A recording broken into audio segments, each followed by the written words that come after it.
Do you think that race plays a part in wealth distribution, or either a mindset that you can't or cannot? Yeah. No. You don't? No, I don't. I don't. Hey, you and I, we're proof. Why would race have anything to do with it?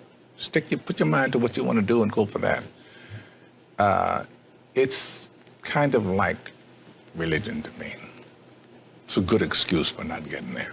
Where are we in the United States of America in race relations and what you see from day to day in your life? Skip, they wouldn't want to ask me that. They wouldn't want my answer to represent it because God knows I have been nothing but blessed. My whole path, these 33 years have been nothing but a blessing. I have never, never is a strong word, I've never dealt with racism, and I'm glad I didn't have to. There is a class of colored people who make a business of keeping the troubles, the wrongs, and the hardships of the Negro race before the public. Some of these people do not want the Negro to lose his grievances because they do not want to lose their jobs. There is a certain class of race problem solvers who don't want the patient to get well. That was said by Booker T. Washington. How are we going to get rid of racism until... Stop talking about it. I'm going to stop calling you a white man. Yeah. And I'm going to ask you to stop calling me a black man. You know, it's frustrating to me that people take race and they make it personal. You know what I mean? Like we're at a loss in this generation. If you look at it in the 80s, Archie Bunker was a stark racist. Stark. If you don't know who Archie Bunker is, look him up. All in the Family, great show. You heard him. The Jeffersons, stark racist. Fred Sanford, stark racist. But you know what black people and white people did? They laughed.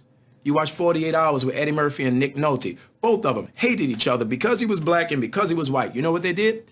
They laughed. But I asked you what the racial breakdown was of your audience. Do you remember this? And you told me the only black face you could see in the whole audience was your makeup artist. I believe that's what you said, and she was in the front row, right? A lot of white kids love rap. Yes. Explain that. What does that say to you? What's the message of it? What's the bigger picture of it?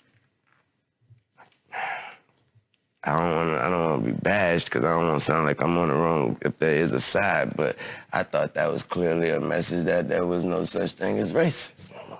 That's what I thought that was. You know, I said, and it's probably get me in trouble, but I said to some of my colleagues recently, so I know that it's an issue, but it seems like every single day on television I'm talking about race, and it's because of the news cycle, it's in the news, but sometimes I get so tired of talking about it, I want to just go, this is over, can we move on? And if you talk about it, it exists. Right.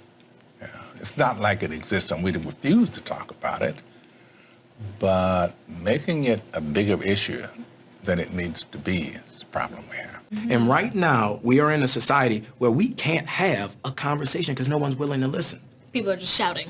People are just Whatever they shouting. think. People are walking down the street, hashtagging everything, but no one's listening. Using wrong examples to present an argument leads us nowhere forward. I understand the emotion and I respect my opposition, but when you go into the areas of making false charges and living in the past, you do not address the issues of the present. And, you know, incarceration rates in America has been a problem, especially as opposed to minorities. And Roman delves into the issues around the legal system. Do you think we've made any headway in the legal system? I think it's more important to make headway in our own house. By the time the system comes into play, the damage is done. They're not locking up 7-year-olds. In the 1960s, 80+% of blacks were two-parent homes. Today, that is reversed completely the other way. I was in Chicago a couple of 3-4 weeks ago, and we saw these little kids on bikes with masks on the side of their head, like 5 or 6 of them. And the driver said, yeah, they're little yummies. I said, who? He said, little yummies. Look up, Google Lil Yummy. Lil Yummy was an 11-year-old murderer. Wow. And you look at his picture, you'll see the headshot of him, and he's like this. And he got murdered at 11 by a 14-year-old. Wow. Who's doing life now, and a 16-year-old. makes no sense. You blame the system. Where was his father? No one wants to talk about perception when it comes to racial profiling. No one wants to talk about stereotypes when it comes to racial profiling. Blacks are convinced that the number one issue facing the country right now is social justice, racist white cops, discrimination, systemic racism, microaggression, whatever new word they come up with, and it's a bunch of nonsense. This is what I know. I'm a certified scuba diver. My first day of class, they told me this. When you're in shark-infested waters, everything in that water is considered a threat until proven otherwise. If it's a guppy, it could be a shark until you know it's a guppy. And I think as black men, we need to realize we're in shark-infested waters. And if we don't sit our young men down and we don't talk to them about perception, and we don't talk to them about stereotypes, we're doing them a huge disservice. It starts in the house. It starts in the home. And yeah, well, my father got locked up. Well, where was his father? Yeah. You know, like I did talk about my three closest friends, and they did, 15 to 25. One did 28, this and that. I was the only one of the three that had a father in my life, even though my parents were together. But I still had a father who was a gentle man and a good example, and they didn't. We can blame the system if we want, but they didn't lock any of us up at 7. Yeah. We were all doing enough to get locked up. At 13, my parents sent me in another direction. They didn't have anybody to help them, and they kept doing what they was doing, and the system got them. So I don't, the system is rigged, but why? All the more reason not to help it. The number one problem domestically facing this country is a breakdown of the family. And President Obama said it. I didn't. A black kid, or a kid, not just a black kid, a kid raised without a dad is 5 times more likely to be poor and commit crimes, 9 times more likely to drop out of school, and 20 times more likely to end up in jail. So you're far more likely to end up in jail without having a dad than you are because of a white racist cop. Prime example, I got pulled over by the police, come over to my window, flash his light in my face, hand on my pistol. I can handle that 2 ways. I can start yelling and screaming and tell him he a racist and he don't know me. You doing this wrong. Or I can say, yes, officer, no, officer, or we done, officer. And both of them are going to have drastically different outcomes. Half the homicides in this country are committed by and against black people. Last year, there were 14,000 homicides, not talking about suicides, I'm talking about homicides. Half of them were black, 96% of them black on black of that 7,000. Where's the Black Lives Matter people on that? What happens with young black men, everything is susceptible to the question of your manhood. And what's going on in these streets ain't got nothing to do with my manhood. Interesting. If I'm gonna fight a police, I'm gonna fight him in a controlled environment, a court of law. I'm not gonna fight him on the streets. In Baltimore, where Freddie Gray was killed, Freddie Gray died in a van. I shouldn't say was killed, died in a van. Yeah. You have a city that's 45% black. City council is 100% Democrat. The majority of city council is black. The top cop at the time was black. The number 2 cop was black. The majority of the command staff is black. The mayor is black. The AG is black. And yet here we are talking about racism. I mean, it's absurd. All cops aren't bad cops. 99% of cops are really good dudes and women. I've 99% of the people I've met that are cops are dope. I have a lot of friends that are cops. But that 1%, that's the problem. And you want to give yourself every opportunity not to end up a statistic. 965 people were shot by cops last year and killed. 4% of them were white cops shooting unarmed blacks. In Chicago in 2011, 21 people were shot and killed by cops. In 2015, there were 7. In Chicago, which is a third black, a third white, and a third Hispanic, 70% of the homicides are black on black. About 40 per month, almost 500 per year, last year in Chicago, and 75% of them are unsolved. Where is the Black Lives Matter on that? The idea that a racist white cop shooting unarmed black people is a peril to black people is BS. Black History Month you find Ridiculous. why? You're going to relegate my history to a month? Oh, come on. What do you do with yours?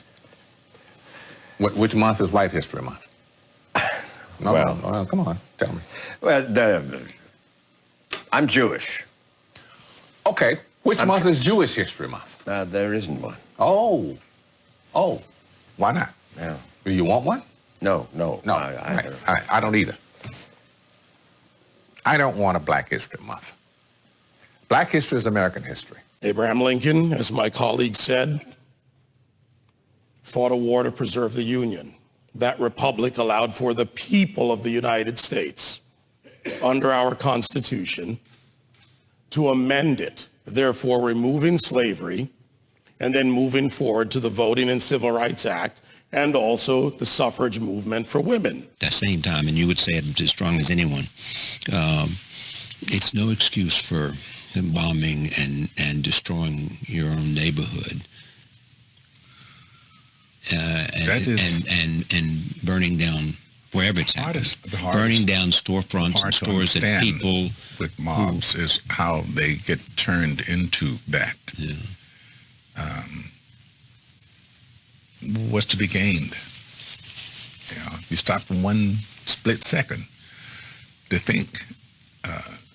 Burning and looting doesn't help you in any way. I understand y'all upset, but like it was already said, I doubt y'all and y'all half as upset as I am. So if I'm not over here wilding out, if I'm not over here blowing up stuff, if I'm not over here messing up my community, then what are y'all doing? I will always continue to say that riots are socially destructive and self-defeating. I'm still convinced that non-violence is the most potent weapon available to oppress people in their struggle for freedom and justice. I feel that violence will only create more social problems than they will solve. Let's switch it up, y'all. Let's switch it up. Yeah. Amen. Do this peacefully. Please. My brother moved here from Houston, and I used to talk to him on the phone. He loved it here. He started driving truck. He was good. So I highly doubt. No, I don't know. I know he would not want y'all to be doing this. So I will continue to condemn riots and continue to say to my brothers and sisters that this is not the way. Continue to affirm that there is another way.